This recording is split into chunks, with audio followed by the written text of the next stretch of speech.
Namaste.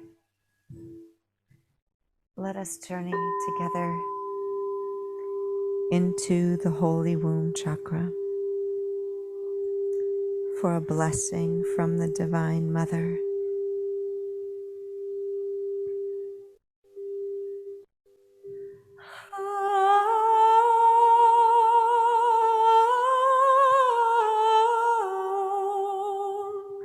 Focus your attention just below your belly button.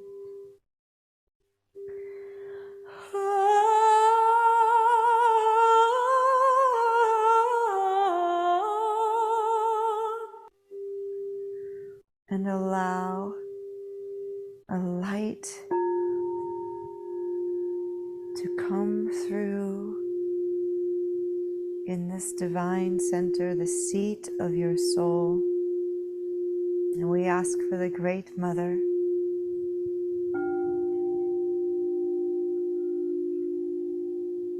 to please clear any blocks, any karma, anything that is infringing on your expression of your soul essence.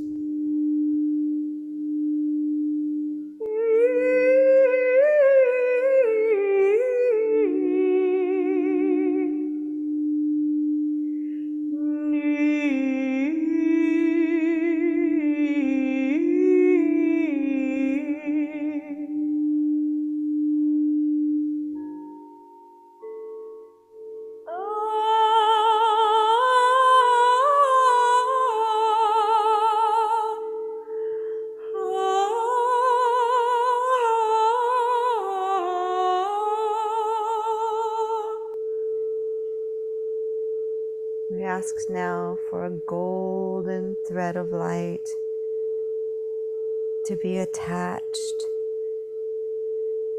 where you have a stream of energy flowing in through this lower abdominal area into your holy womb from the Divine Mother, from the cosmic womb.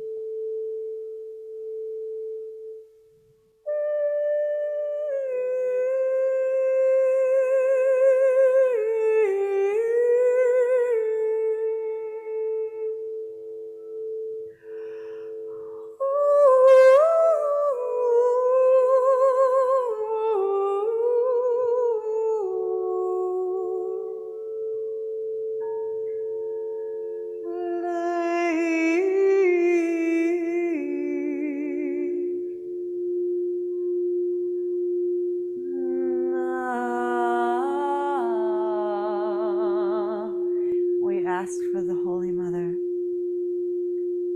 to please create this golden strand to go from your holy womb chakra up into your heart, to infuse your heart with your soul essence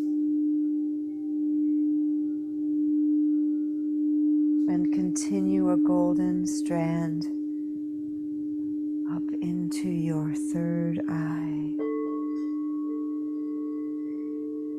so that this may now be how your visions and how you foresee and foretell what is to come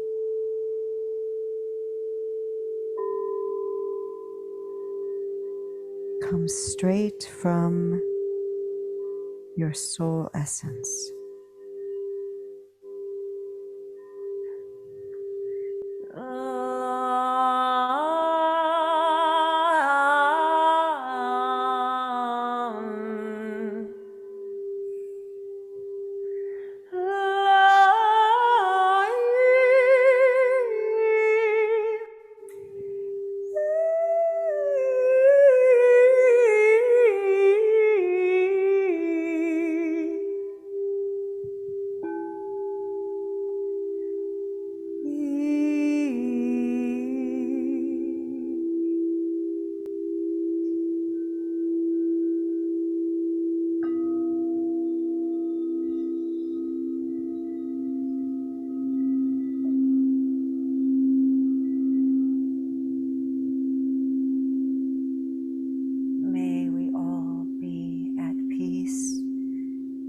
all feel the unity that is present for us in the cosmic womb.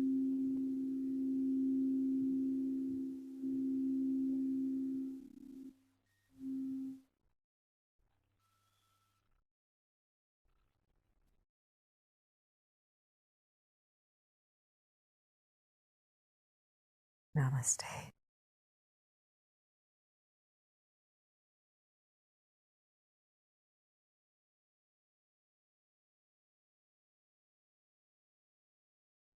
Hi there, welcome to another presentation of the Sound Healing Conference. Now we have Shanti and Lleone. Hi, Shanti. Hi, how are you? Great, welcome, welcome. Thank you. I'm so happy to be here and so blessed and fortunate to have the opportunity to speak with you, who I adore, and also these beautiful people that come from this amazing Globe Institute. I'm so grateful to be a part of all this. Thank you. Welcome, welcome. Shanti is trained extensively in the sound, Vedic, stone alchemy, geometry, shamanic, and energy arts. What began as a personal need for deep healing for herself grew to a profound vocation and love of facilitating healing and expansion for others. It is her deepest joy to be of service in channeling these gifts of transcendence. What have you been up to lately? Mm, my goodness, there's been so much transformation, hasn't there, in the world and energetically. There's so many downloads happening. So I've been integrating and really, really kind of moving into the place of surrender through all of these changes. How about you? Oh, I'm not bored. Definitely not bored. I mean, so much going on. Oh my God, it seems Mhm. like everything's about to blast off right now in a Yeah, really big way. yeah. Uh, I've been hearing so many beautiful things about what you're up to and what you're doing, and you're providing such a great service. And I'm grateful for you. I really thank, am. thank, thank you, thank you. Well, here's the big question again. If you had all the money in the world, what would you do to help people? Mm. You know, what's really funny about you asking this question is that I think about this all the time and how much. One of the things that in one of the lineages that I study with the Indian saint Sri Kalashwar, he talks about the power of feeding the hungry, and he talks about how important it is to work with people who are in impoverished situations. So it's something that I hold as one of the highest forms of giving, as simple as it is to feed those who cannot feed themselves. Um, because what happens is that when we don't have the basic things met in our life, food, clothing, water, these types of things, shelter, Shelter. when we do not have these things, we cannot reach more of our divine potential because we're just trying to survive physically. So if we can help all of those that are in that much suffering, then they can start to be who they're really meant to be. They can't even get to that place yet if they can't eat, if they're just hungry and their body's breaking down because they're trying to find a way to eat or have clothing or not be ill. Um, this is a massive problem that we have that on this planet, and we are expecting higher consciousness, which is really great for the ones of us who are privileged enough to have food and shelter. But there are millions of us who do not have that, and they are beautiful divine beings that also have gifts for the world. So I would start there. I would start with and let's get the basics so that because we are all together part, we are all little aspects and rays of God. So if we have the parts of us that are rays of God that aren't able to really shine, then it's kind of dulling the entire experience for all of us. We are only as bright as are the ones who are most suffering, really. So if we can help them, it will raise all of us up. And there are so many divine, really truly divine beings who are homeless right now. We don't see them that way.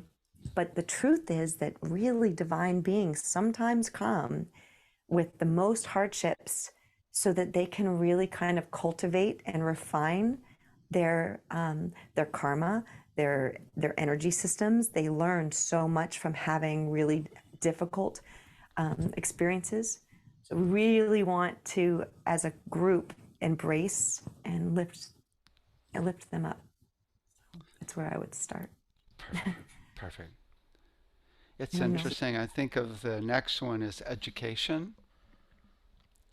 Yeah. E- Education is tricky, I've learned through listening to actually in NPR, where they talk about, most people don't do philanthropy for education because countries are really hesitant to take on education from other countries. Yeah. Well, isn't that interesting? Hmm. Hmm. So it makes me think there's a way to get education, a curriculum that is uh, non secular, right? That's not based on any culture. So it would actually fit and be and pass. And that's what I think is vibration. What's more basic and has no even spiritual connotations necessarily is vibration and sound, and incorporating it into the local traditions as well. Mm-hmm. Yeah. So you would need to work specifically with people who understand that culture to help implement the education that you want it, right? That's what it sounds like. Hmm. Hmm. Working with them directly because they understand the needs of their culture and the needs of their environment. And they've And got their own sound gifts. I mean, there's mhm. like, what do you guys do with sound and music, right? I Yeah, mean, it's so cool. Let's think about the explore. global convention you could have learning the different rhythms and the different understandings of frequency, right? Oh my God. Oh, Oh that's my excellent. gosh. That's incredible. Yeah. Yeah, from the Yeah. African understandings of sound would be, I Yeah. mean, just the language is just so I mean, there's gorgeous. so many amazing things in all different cultures that they're Hmm. doing.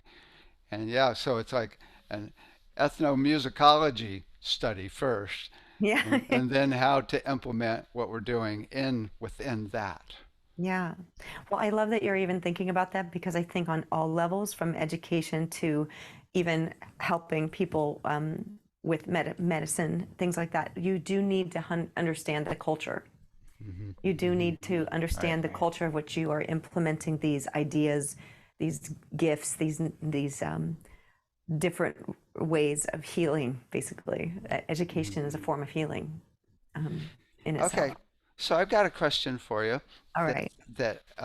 you probably weren't expecting, but it's really cool. So you've been teaching some classes for us at the school now Yes. on how to do treatments, right? Yes. So the students are like, "Oh my God, this is incredible," right? So tell us an overview, the highlights of what you're teaching about how to do Mm. treatments.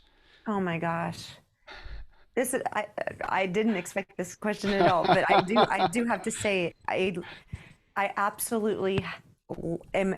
I just love and like hold this beautiful class that I was allowed to teach in my heart all the time in this bubble of reality of light because they were amazing to go through that.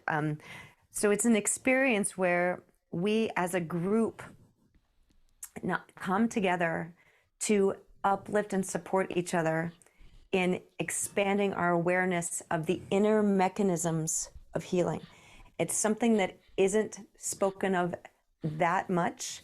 Most times, what happens is that you learn processes or techniques or skills, but you don't ever have any feedback except from your clients. And that can be very scary. And it also can cut off your the amount of growth and what you're actually able to offer because you don't have any feedback from other people that are in the field, from and also from and from each other, from like a community. So what we did was we created this like a bubble of reality together where we would all go into the healing. We would have a facilitator and a receiver, and we would share together as in the most supportive, the most compassionate way. We would share our real experiences. Nothing. It wasn't just about saying you're amazing, which you are, but but it's also, you also sometimes need to hear, you know what I heard, um, I felt an energetic hesitation that you weren't actually following your intuition at that moment. Can you tell me about this transition from this to this in the healing process? And they always would say, oh, that's because I felt like this happened and I wasn't sure about this. Oh, great. So we felt that, go with that. And we could support their intuitive hits so that they feel empowered to follow them and follow the guidance they're getting. Sometimes there are certain beings that they're working with, divine beings, and I can see them. And if I can point out, that you have this being is working with you, or this group, this collective of beings is working with you, I encourage you to follow them and to call them in. It empowers them. Or I'm hearing a shamanic reference here, so you could try this. That would actually really, really work with you. It seems to, even when I say it, your auric field kind of lightens up when I mention this modality. You might want to add that in to what you're doing to set the healing up. It was from everything from the actual inner mechanisms of the actual session to the post and prior. That is so important, and it's very rarely spoken of, what you do to set this up and what you do to clear it out, because we as healers are always taking in some karmic exchange. It's just part of the system. So we need to know, what do we do with this negative energy that we released? You can release some of it during, but there is always something that you are responsible to clear out and transmute. And us as alchemists, all of us are alchemists in some way, are able to transmute that energy for the higher vibration, so we can collect that and not have it continue to be dense and to be heavy. We can actually transmute it and use it for something really super positive, sending that out. And that's part of our job as this facilitator of healing, is to kind of take what has been released and transmute it afterwards. So we've talked about the I'm kind of calling it the inner mechanisms, because that's what we're really getting into the nitty gritty. Why did you, and it teaches everybody, that's what's so fun about it. It teaches everybody in that moment.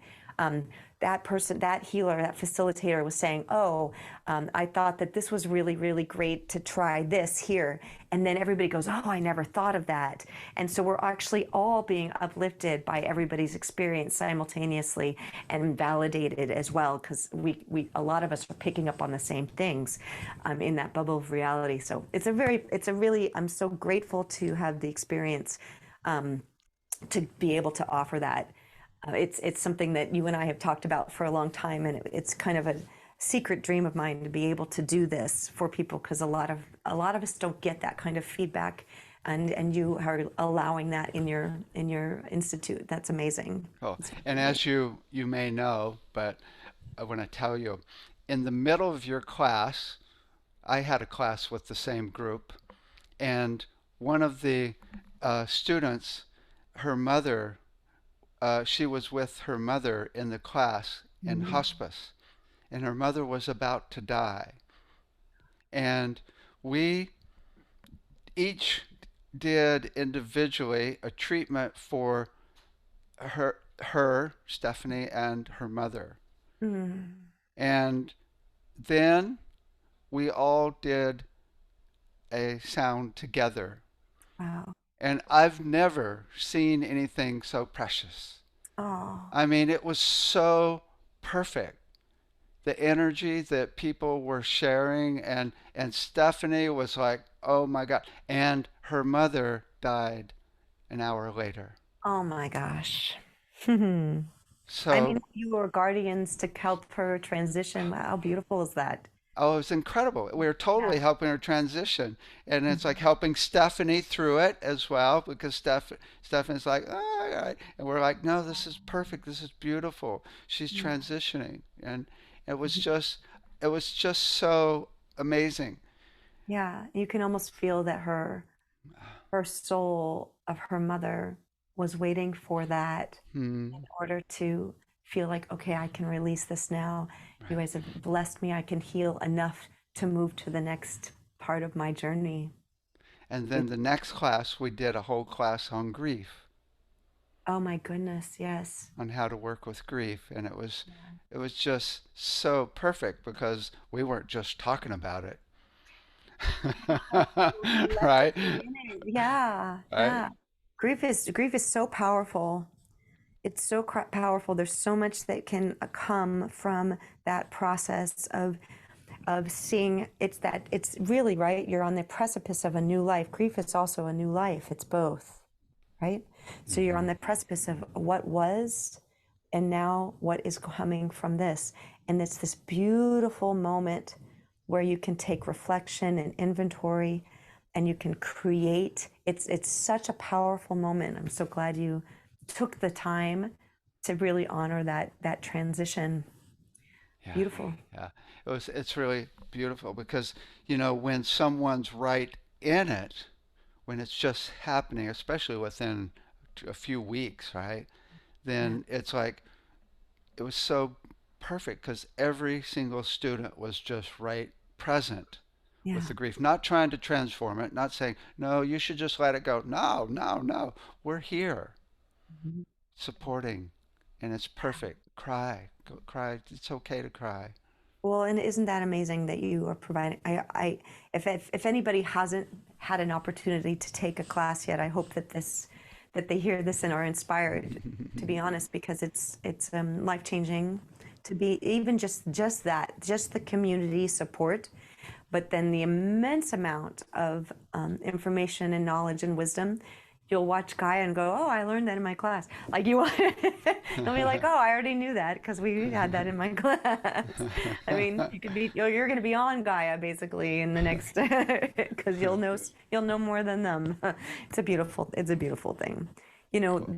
The work that one of the things that I'm offering from in our interview session for this conference is the Holy Womb Chakra, which can also be known as the Dantian, which we spoke about in the first 6 months. I think it was the beginning of the Globe Institute.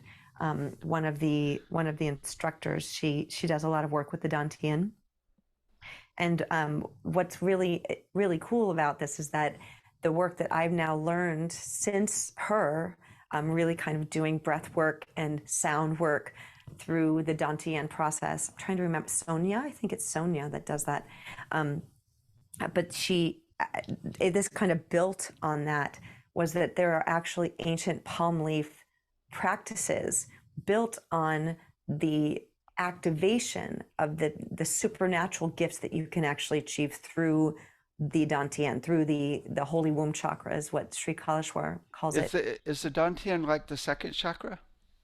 No, that's what's that's the thing, and I'm so glad you asked that question, because the second chakra is where we have our creativity and our desires and all of that.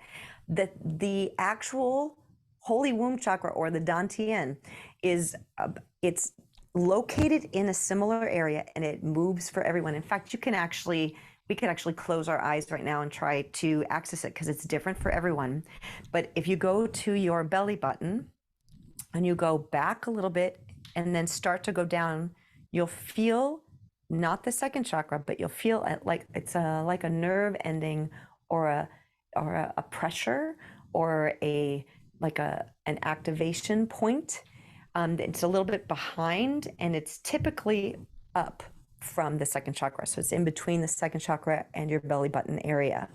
This point is the point that handles excessive sexuality and desires, so that you can actually have your soul essence come through and be the actual point of creativity, instead of We have a lot, you might know a couple people who have excessive desires for, and this is not judging at all.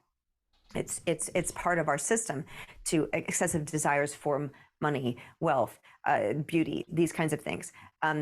Typically what that is, because we all need that spark, we all need a desire, but it's overactive in some people, and it can cause a lot of destruction because you, at any cost, you're going after these things at the cost of your soul, at the cost of yourself and your heart. So this point is actually the real point of your power, the seat of your soul's power.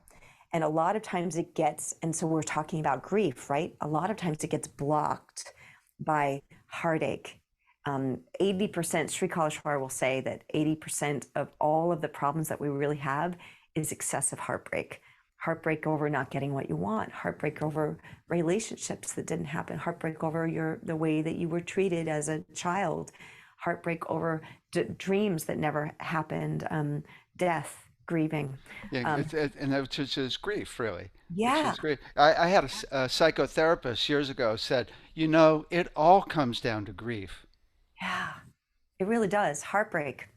And this, Loss. yeah. And we hold that as blocks from the seat of our soul essence, like the seat of our power in that dantian, it gets blocked. And so through sound, actually through these mantra practices of sound, they're written on ancient man, they're literally 7,000-year-old palm leaves that the rishis, the Saptarishis, the cosmic researchers, if you will, wrote down the processes to clear this out so that we could actually be, again, realigned to and have access to our soul essence instead of going to the second chakra and then activating that. And it's been, I have to tell you, it's been one of the most life-changing. It's, for me, you don't know me, but I grew up in a spiritual community. I grew up, the first vision I had was when I came out of my mom's womb and I saw Mary come to me. Right at birth, she came right up to me, and it was an agreement we had that she was, because she knew I was going to have a very challenging life. I was born into a lot of poverty and abuse, and so I have over 4 people who sexually molested me. I came in with this intention to work through a lot of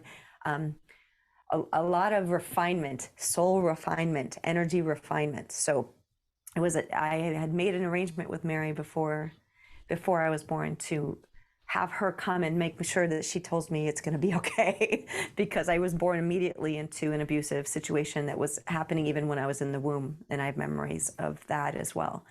So when I say that this was life-changing, it's in the context of a life where I've had supernatural experiences, and I was allowed from my soul, thank God, to have these connections from a very early age. When I started to do the Holy Womb Chakra process, I had a family member who was exhibiting dementia issues, and I literally started doing this process to help heal that. Because I did some research on this, and the Holy Womb Chakra is a direct. So this is what the teaching is. When you are born, you come through your mother's her womb chakra, and you also have yours, whether you are a male or female. We all have it. Females have a physical version as well, so we have an extra oomph with it, but everybody has a womb chakra. And when we die, the teachings are that you go back through your mother's womb and through her mother's womb and all the way back to the great cosmic mother. And the cosmic mother is basically this entire system of existence that we live in, the physical existence, this Maya, if you will, illusion of body and the system of karma and all of these systems that we're in is the mother. And we go back into the cosmic womb, and she either gives us another life or we move into Brahma consciousness and we can do something else. But the process is through this womb chakra. So your access to your soul, who your mother actually helped create, she took your essence and added a little bit of hers into your existence. This is the teachings from the rishis. But in doing this and going back and clearing this out, activating this, I was able to heal not only things with my mother, which I hope she doesn't. I don't want to. I say with blessings, so that she also was encouraged on her own to do the process as well, and the things that she was exhibiting of dementia actually went away.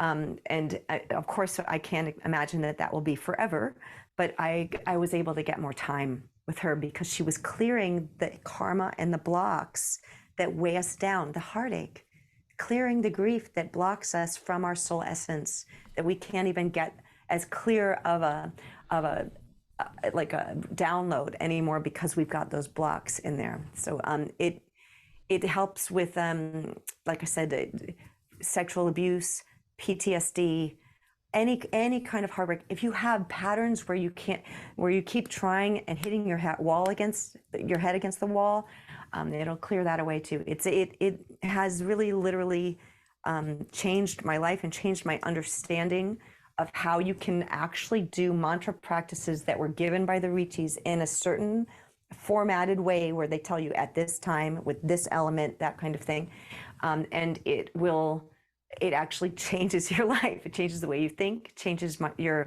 downloads, your visions get clearer. If any spiritual gifts you already have are amplified, and if you don't have them, you will, which has been really amazing to watch people. Anyway, so I just wanted to share that with you because all of the heartbreaks and the heartbreaks that are to come, they add up after time. And so it's amazing that through sound, through the practice of these special mantras that were given by the rishis for us during the Kali Yuga, during this really, really intense time, can actually help us clear that out. You don't have to have that anymore. You don't have to live like that anymore. And that's exciting to me. So I say that with blessings. How's the process work? So we have what's called dikshas, and dikshas are like a recipe. So they give a recipe of these mantras. There are mantras in there that you can activate to activate your supernatural gifts. For example, they call them your siddha powers, which basically means supernatural. So, for example, if you want to help others with pain, there's a mantra that you can charge, and they'll tell you how to charge it. For that one, I believe it's 101 days, and you say it at a certain time in a certain way. And there's a mantra there's a mantra for pain, mantra for betrayal. If you've been betrayed, there's a mantra for divine children that you can bless. And the actual diksha recipe in that is that you always give that freely to everyone, for a divine child to be born, so that if someone is pregnant that you can give that to the mother, and you can also do the blessing as well yourself. But you can give this to them so that when they are born, they don't have to go through so much of the physical Maya to get to being spiritual. They can come out with more of their spiritual understanding. For example, Mother Mary, who was able to do the immaculate birth. What that really is women, because we have the holy womb chakra and a physical holy womb, we are able, with our mechanisms and certain processes of mantras and chanting and yantra drawing, sacred geometry, you can actually have a divine birth. And she did these processes, and that's why Jesus was able to be born. Jesus was an amazing soul to begin with, but she was able to birth him in this way because she did these processes. And then Jesus went to India, and there are many temples that he did these processes as well. So it's a diksha. For the holy womb process, it is, for most of them, it's 101 days of mantras, and each one has its own certain time. Most of them most of them can be done at just at the same time, that you can split them up. But there are things from the 5 elements process, which is the real siddha process. Like if you want to start to command healings in an immense way. For example, there are many people that have done this, that have healed cancer. Listen, and this is not, we can't, it's grace to have this, but we have the channels that we can activate, and then God makes the decision if that's okay. But there are many saints right now that are able to heal cancer, leprosy, all depression, psychiatric issues, all different kinds of issues from doing these processes. These are the processes that Buddha has done, Yogananda has done, many Ananda Mayima. A lot of the big saints did these processes in order to do the kind of work that they did here on the planet. And the goal that Sri Kaleshwar put out is that, and this is where we're moving, is that all of us have this ability. All of us can do these things for other people and can be this light in the world, all of us. And it's really so exciting that we have access to this, that we were allowed access, especially as Westerners, to activate these channels in ourselves, so that we can be that source of light. And it's through mostly mantras and yantras, and they're very specified ways. And the holy womb chakra process is easier in the sense that as you go up and you start to do more and more advanced processes, the diksha gets quite difficult. So it's a grace that we all have access to this, and everybody's eligible. Yeah. Difficult in what way? Difficult in the sense that you have to get up at a certain time, not eat certain foods. Different. And here's the thing that's really interesting about it. The way that Maya works in our system of nature is that Maya, it creates illusions. So the more higher, and this is really good too, because you and I were just talking about your school and education.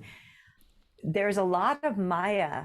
Maya's job is to keep us asleep, because it is growth for us to have to continue to have this connection and to wake up. It refines our energy, our soul, in order to when we have to work at that, if that makes sense. So Maya's job is to, the higher the consciousness is, the more you'll want to go to sleep. The more it'll be intense for you, or there'll be things that come up that you won't be able to do it because this comes up and this comes up and this comes up. So the dikshas themselves can be challenging. For example, there was a process, I'm what's called a databan, which is a process that you do with Dattatreya, which is the divine male trinity, the Vishnu, Shiva, and Brahma, which makes up Dattatreya. Dattatreya was an actual being that was given from those three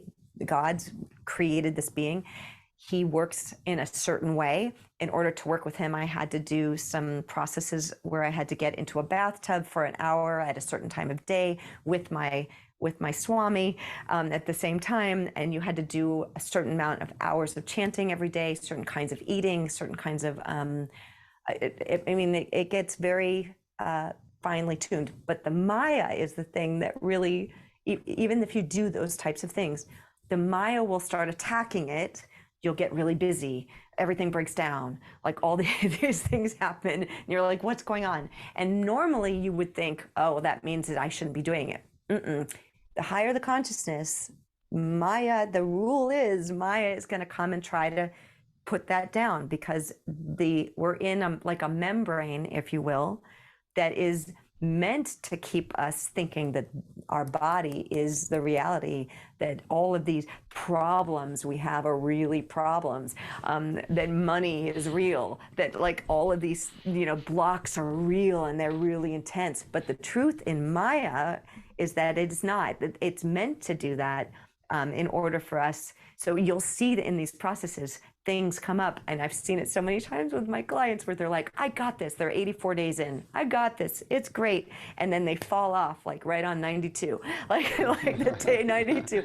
And they're like, I can't believe it. I totally thought I did that. And I didn't on this one day. And they don't know why. And I'm thinking, and I'm laughing to myself because I'm like, because this is a supernatural energy that you're working with. You're working. This is actually a systematic approach built for saints and high divine beings. So Maya's going to come in big time. This is so major because there's so many of us that are expanding to higher levels, and then we really blow it and we think, oh boy, I really suck, right? I Yes. really suck, and Yeah. No. from this you don't suck. No. Yeah. Some of my favorite stories are when you hear saints, like, for example, Sri Kalishwar, who was able to make water into wine. He was constantly turning ash out of thin air, healing leprosy. People would come from all over the world to be healed by this saint who took samadhi in 2012, March 15th, actually, exactly, Swami. Um, but he will talk about how he makes mistakes, how he did something and Maya got him. And he immediately, you'll see him, he would go into the ashram and he would lay at the feet of Shirdi Baba, which is his master saint in the lineage. And he would lay down at his feet and say, I really blew it today. Like and this is a high divine being. And it's so awesome to see. Like, it's not about perfection. It's about continuing on because Maya is built to do that. Oh Maya my is, God, this is so beautiful because it's really nips that that aspect of doing something wrong being bad right in the bud, right? yeah, It's yeah, like there's no longer a mistake. no, It's really all growth and it's all yes, perfect. yeah, because the mother starts to work, the Maya works with you, knows, oh, you know what? They're doing this and is high consciousness, but this Achilles heel that you thought was okay, it comes at you at a different angle, and you're like, whoa, I really, I accidentally fell into that again, but it needs to come at that angle because you didn't realize that that angle was still vulnerable, that you hadn't sifted through that angle yet. You needed to see that. Yeah, it's a beautiful Uh, thing. is there a book or you do classes? I mean, you do workshops on this and Yeah, are you there have to books too? be. There is a book. There's the Holy Womb book that now this book is about the teachings. It's very you can read it. It's by Sri Kalishwar. It's Kalishwar Publishing.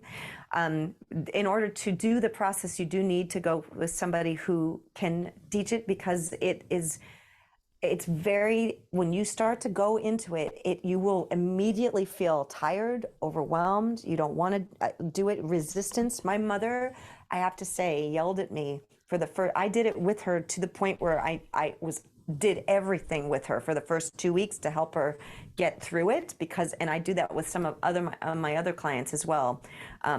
But they don't tend to need it as much as my mother did. But yeah, she fought with me every day. I hate this. This is worse. After 2 weeks, she goes, wow, wow. I just feel like things aren't as overwhelming as they used to be. I actually look forward to doing this, but it took a lot to go through the karma and go through the Maya that she had built up from years and years and years of clients that she works with. She had to clean all of them out and all of the ancestors and all of her own heartbreak, and then she finally could see it. But it took it in the beginning. Yes, you have there. It's best to go with someone because we can help you with that, and you won't really get the diksha as clearly in the book. But the book is beautiful, and I highly recommend it. If you just want to read about it. Um, but I am qualified to do the teaching of it, and I enjoy. It's one of the biggest gifts of my life is to be able to do this because I know what it's doing for you. Like, I know Mm. how your soul is being healed at the highest level that we have available in this yuga. I mean, gosh, when you think about Lumerians, for example, that yuga was different. they had so much easier access. And so the relationship with crystals, which I just love crystals and I love them, they're beautiful beings, but the access to them is so different now. There are mantras that only work now in this time. Spiritual law changes every 10 to 20 years. It goes through an overhaul because of where we are and where we are karmically and density wise, and it has to adjust. So we have mantras now that we know are working now. And even if you just take the book or if you Google it, however you do it, I highly recommend it. You won't regret doing it. You'll never regret it. Is there a mantra you want to share now? Mm. Um, I'm not technically allowed to share anything from the process because of the way that it works. It all kind of works together. It is a system. But I can, but the Gayatri, let's talk about the Gayatri though, because that's something that we have access to. And I can share with you what works really more powerfully even than the Gayatri is the Shakti Gayatri. It amps up the power. And in this yuga, we have I'm, clean, clean, clean, sound. Those bijas, I'm, clean, sound. Those bijas put before the Gayatri amps up the power. You're getting pure Shakti energy, which is what we were made from. We are made from the creation of the mother. There's God, which is all things, and God created this mother so that we could have this reflection. And the mother has created this entire system. But Shakti Gayatri is the actual power. So before your healings, for example, you can do the I'm, clean, sound, Bhuva, Suvaha, Tasavitur Varenyam, Pargo Devasya Dhimahi, Diyo Naha, Prachodayat. And you do this over and over. Before your sessions, you will be filled with this Shakti energy, this incredible, it's times 10. And then what's really great about the Gayatri in general is that Gayatri was created by Vishvamrita, who is a saint who was doing a process, thousands of years of process. And he had in the Diksha, in the recipe, he was not able to have any kind of sexual union during that Diksha. And Maya came, and in the form of a woman, and he slept with the woman. So out of thousands of years, he was right at the end of his process. He slipped into Maya and had relations with this woman, and then came back and back to the gods and said, I finished the process. And they said, no, you have not finished the process. You broke the Diksha. He's like, oh, but it was one time and this was 10,000 years. And what's, why, no, it's not that big of a deal. It was, and they said, no, we won't let you in. So Vishvamrita, this is also how the mother works, which is interesting too, because Maya, again, is actually also cultivating you to create something better, right? So Vishvamrita said, I'm going to take what I know, I'm going to do the process again, I'm going to finish the process, and I'm going to create my own universe. So the story, the myth, the teaching is that Vishvamrita created his own mother, who is Gayatri, and Gayatri created us. And so he did a 10,000 year process again, created the Gayatri. And then in this Gayatri does not have any Maya. So when you pray to Gayatri or use the Gayatri, the Shakti Gayatri as well, you are doing pure Shakti energy without Maya. Otherwise, we always have Maya. Every gift that you get, spiritual blessing you get, is always going to have Maya. Always, always, always. But if you go into Shakti land with Gayatri, that's when you get the pure Shakti power without the Maya. And that's really powerful to know that you can have that access. So definitely try that. Can you do it again? Yeah. Om, I'm, clean, sound, Bhuva, Suvaha, Tassaviturvarenyam Bhargo devasya dhimahi Diyo hyo naha prachodayat. And then you can end after you do your several over and over with the three Shantis, because you are sending the peace out into the world. Peace, so that this Shakti energy doesn't disrupt and go into chaos. It causes peace. Om Shanti Shanti Shanti. Nice. Okay. How So does that what feel? so what about the sound of love?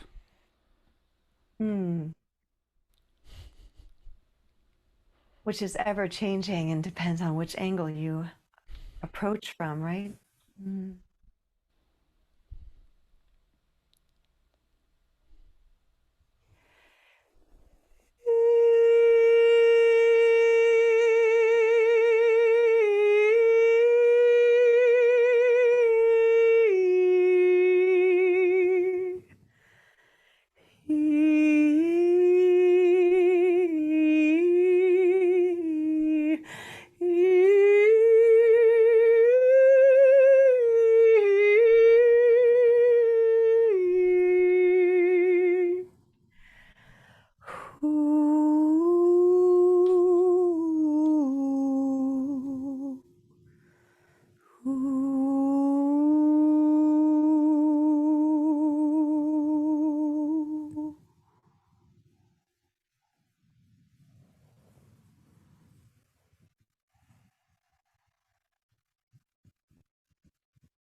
What kind of love was that?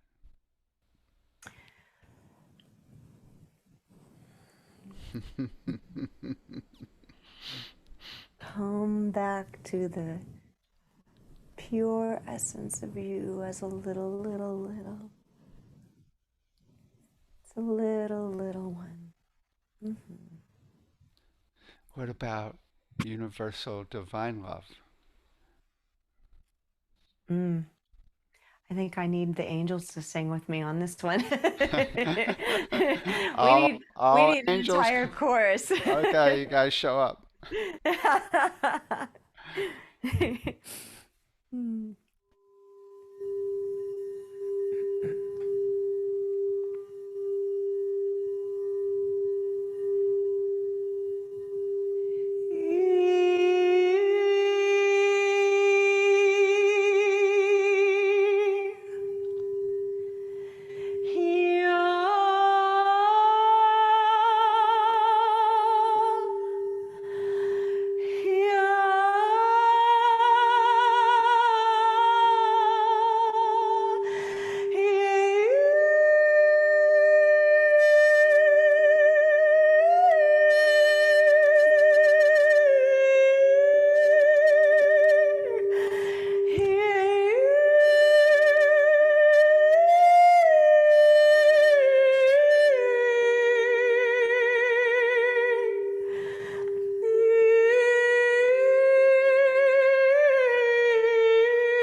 So,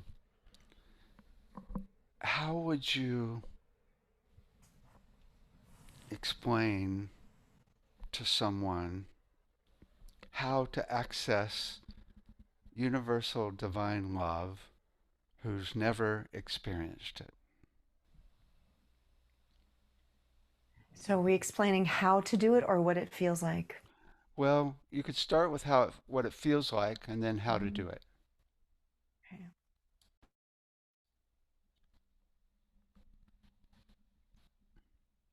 What it feels like is it starts with stillness. It starts with the absolute stillness of the mind, absolute stillness of the body, and asking for these physical expressions to be in communion with you so that you can go through that cosmic womb, the Nada Bindu point into Brahma consciousness, which is the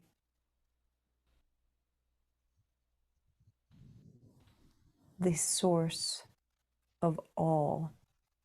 And in that is absolute stillness, and everything is contained. Everything, all things, more than you can imagine.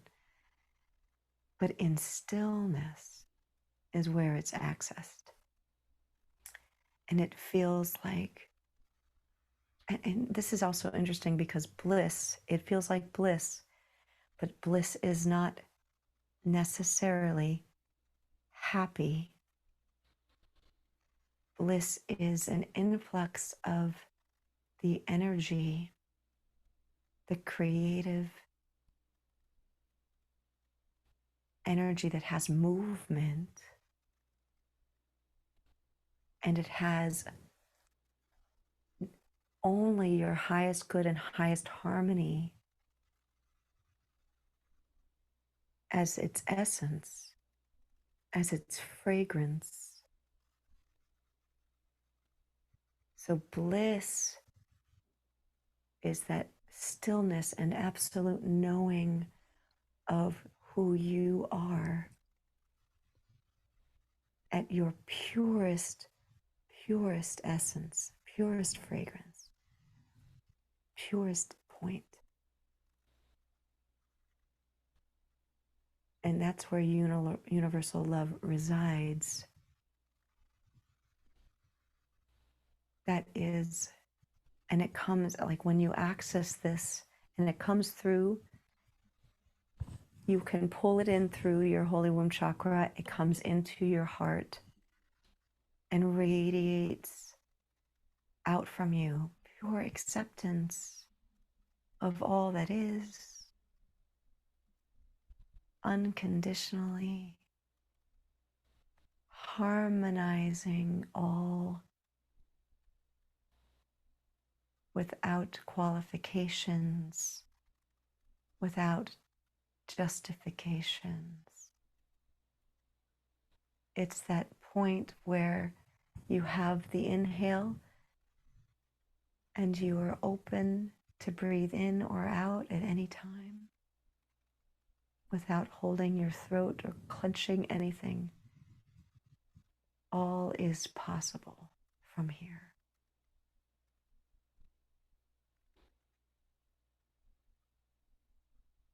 in this stillness.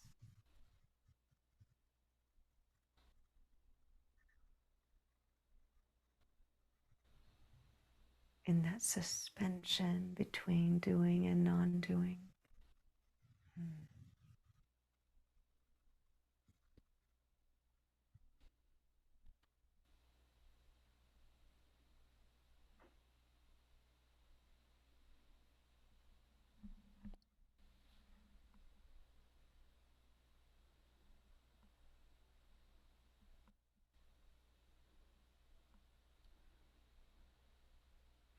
So, how would someone do it besides? It's like the stillness seems the critical part, Yeah. and practicing stillness. But there's this little portal that goes bing Yeah, yeah, yeah. And that's right in that Nada Bindu. Yes, you know. Yeah. The well, there are mantras that get you there. That Mm. the Om, the one that's very common that actually is very powerful for this yuga, very powerful for this yuga, and I mean powerful enough to combat Maya. Anytime you're having an excessive amount of Maya, is the Om Namo Nam Nam Shivaya. You can let me say it differently. You can say Om Namah Shivaya. It's a very simple way of saying it because you're calling in. Shiva is the great energy of the yogi. He is in meditation in the graveyards because he's helping with combat all the negativity. So all of the negative souls that got trapped. When we die, the saying is that we go and we see Shiva first, and then he delivers us to the mother. But calling in Shiva, he is the commander on Maya. He can combat Maya more than anything. So Om Namah Shivaya can really kind of cultivate that stillness and align with that energy just by saying that word. You're calling in the ultimate supreme silence to come in. So that is one way. The other way is to go through the 3 stages of silence that Sri Kalashwar taught. You could do the 3 stages of silence, which we started to do a little bit when I was just talking through. And it's when you are working with your body and then your mind and then your heart center. Do you want me to do it now? Sure. Okay. um, to get to the silence. And again, silence is an advanced point of meditation. So if it may take a while, and that's okay. A lot of times we have to clear out our karma and our to get our mind still. So it takes practice. Practice means the art of trying again. Doesn't mean perfect. It means, oh, try it again. Okay, let's do it again. Practice. Mantra practice. Spiritual practice. So the 3 stages of illusion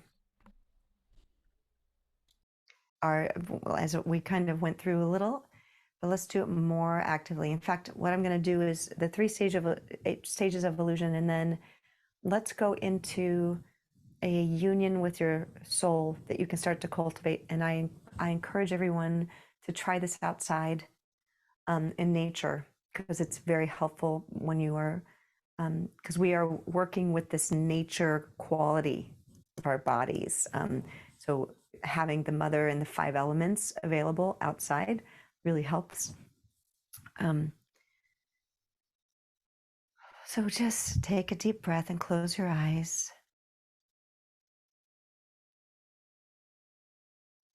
And focus your attention on your body. Just be aware of your body. You don't have to change anything. Just listen to what your body is saying right now. Any points of tension, any points of pain, ease, anything it might be saying to you. And say with your sincerity in your heart, say to your body, thank you, body, for this beautiful reflection that you give me. I ask that you forgive me, body, for anything I may have done to be at odds with you, not listening to what you might need. Any harm I may have inadvertently caused you by pushing myself too much, by not eating what you asked me to eat. I ask you to forgive me now.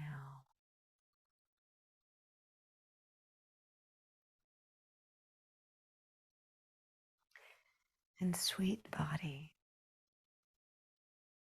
I also forgive you. I forgive you for any pain you may have given me, trying to wake me up or tell me something wasn't right. I forgive you for any harm you may have caused me.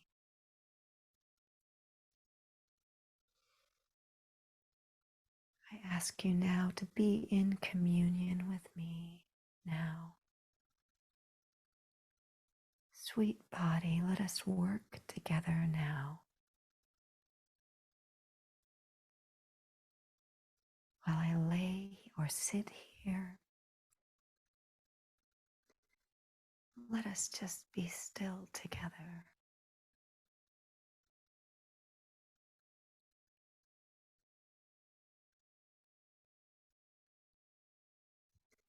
And focus your attention on your brain, your mind.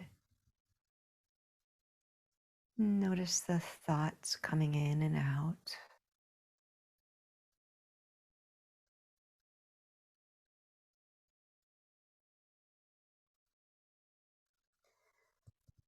And say to your mind, thank you, great mind. Thank you for everything you give me during this life. The capacity to learn, the capacity to stay safe, protect me, to learn from my experiences, to grow and offer to others. Thank you.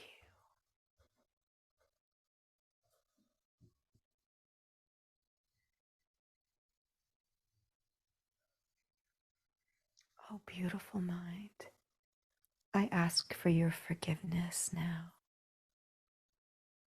for anything I have done that may have caused you harm, for the fighting with you back and forth and not hearing you the first time, for not listening to the pain and the echoes and finding a way to comfort you as you tried to protect me. I am sorry for any extra pain I may have caused.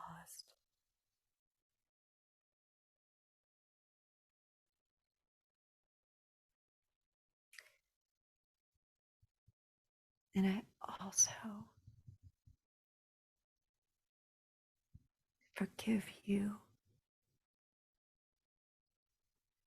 beautiful mind, and ask for your forgiveness as well.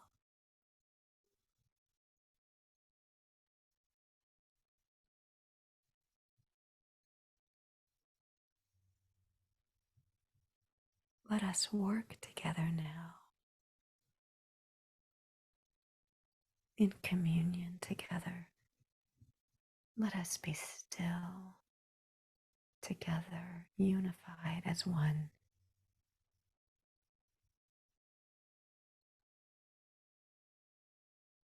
And just feel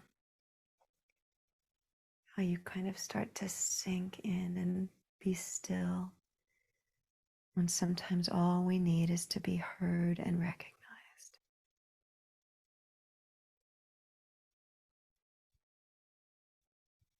And place your attention onto your heart, the center of your chest,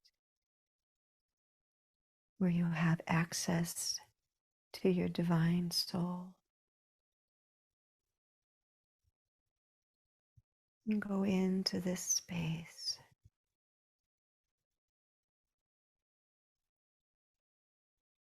and feel that space between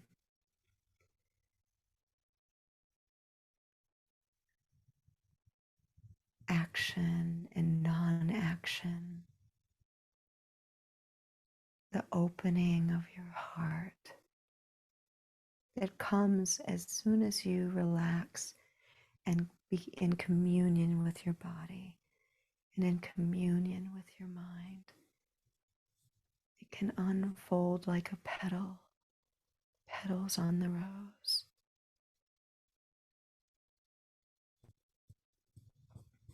And now let us call in your soul essence.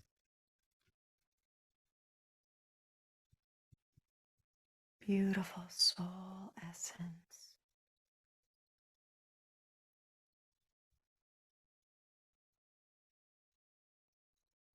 Begin a heartfelt dialogue with your own soul.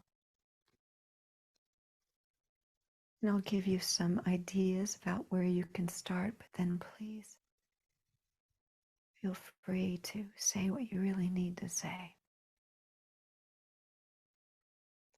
A lot of the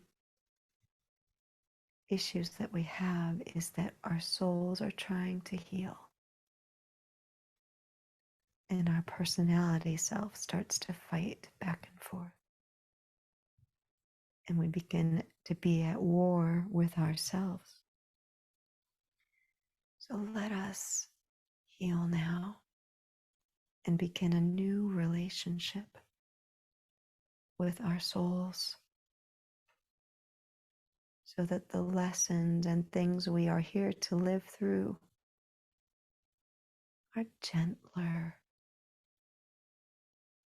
with more ease, dropping our swords and our resistances.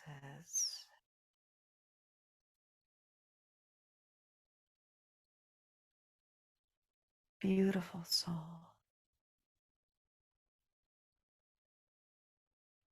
Sometimes I feel like I want to do so much. And sometimes it's not your plan for me. And I fight you on that. And sometimes I don't feel like you hear me. And what I know I can do if you just work with me.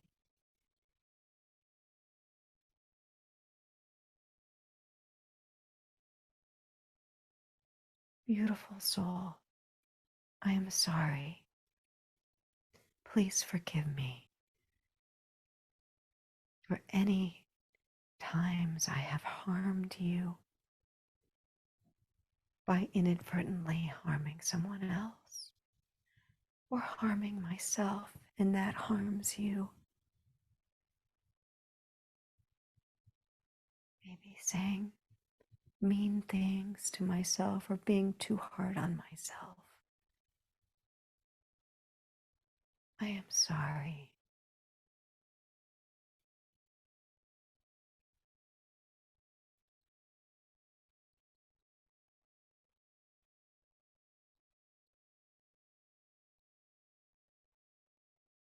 And beautiful soul, I forgive you for trying to teach me, to show me, to give me more understanding of who I really am and my purpose here. I forgive you for the harsh lessons you felt you need to give me. You felt you had to give me the harsh way because you thought I wasn't going to listen.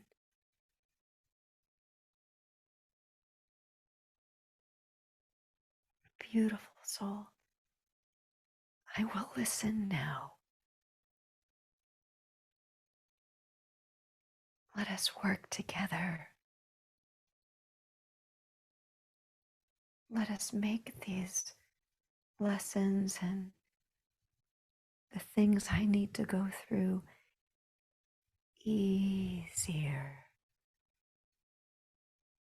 You don't have to be so harsh anymore. I'm here with you. helping you heal while you help me express the beautiful gifts you've given me to express. Thank you.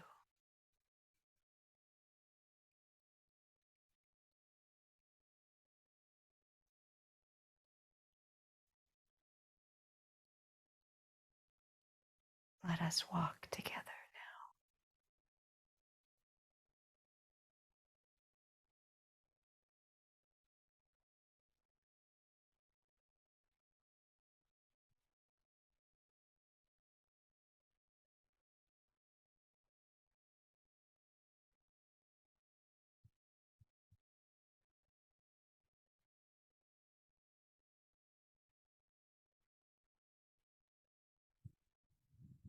The beautiful thing about this is you can start your meditations this way and then go into your mantra practice. And you're in a beautiful, beautiful space of communion, alignment, a new working relationship with your true self, in integration with your personality. It's a beautiful thing.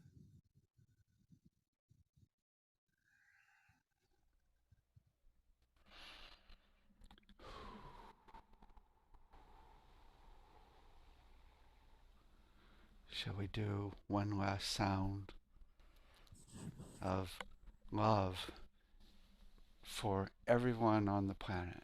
You gonna do it with me? Yes. Okay. Lead us in and I'll join you. I'll Okay. harmonize with you. Okay. Okay.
I love that because there's even a time thing, and we're both like, let's go here, and we're going there together. That's when you know we're in it. Cool. Thank you. I love you. Thank you. Thank you to all the beings that have helped and talked through both of us, and thank you to all of you watching.